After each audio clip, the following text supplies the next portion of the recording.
we want justice for Ajith Kumar. வெறும் 27 வயது இருக்கக்கூடிய இளைஞர் அஜித் குமாரை போலீஸ் ஸ்டேஷனில் கஸ்டடியல் டார்ச்சரில் இன்னைக்கு மர்மமான முறையில் இறந்துருக்கிறாங்க. அங்கே இருக்கக்கூடிய மக்கள், அங்கே இருக்கக்கூடிய சூழ்நிலையை பார்க்கும் பொழுது போலீஸ் அவர்களை மிக கடுமையான ஒரு டார்ச்சர் பண்ணியிருக்கிறாங்க. வைலன்ஸ் நடந்திருக்கு. 6 போலீஸை நீங்கள் சஸ்பெண்ட் பண்ணியிருக்காரு சிஎம் முதல்வர் ஸ்டாலின் அவர்கள்.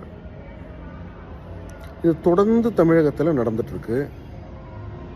தமிழகத்தில் போலீஸுக்கு ஃப்ரீடம் கொடுக்கணும், ஆனால் லா அண்ட் ஆர்டரை கண்ட்ரோலில் வச்சுக்க வேண்டிய முதல்வர் ஸ்டாலின் அவர்கள் அவருடைய குடும்ப பிரச்சனை, அவருக்கு நெருக்கமாக இருக்கக்கூடிய நபர்களை காப்பாற்றுறதுல, இந்த டாஸ்மாக் வழக்கு இதுலேயே பிஸியாக இருக்கிறதுனால பொதுமக்களை பார்க்கறதுக்கு அவருக்கு நேரம் இல்லை போல தெரியுது. இந்த விஷயத்தை, இந்த அஜித்குமார் விஷயத்தை, இது போன்ற விஷயங்கள் இனிமேல் நடக்காமல் இருக்க முதல்வர் ஸ்டாலின் அவர்கள் உத்தரவாதம் அளிக்க வேண்டும். முதல்ல நீங்கள் வாயை திறக்கணும் சார். முதல்வர் ஸ்டாலின் அவர்கள் வாயை திறந்து பேச வேண்டும்.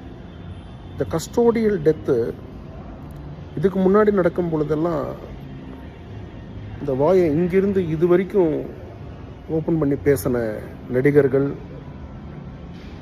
Social activist, so called social activist, அவங்கெல்லாம் யாருமே பேசலை. ரொம்ப வேதனையாக இருக்குது. எல்லாரும் பேசணும்.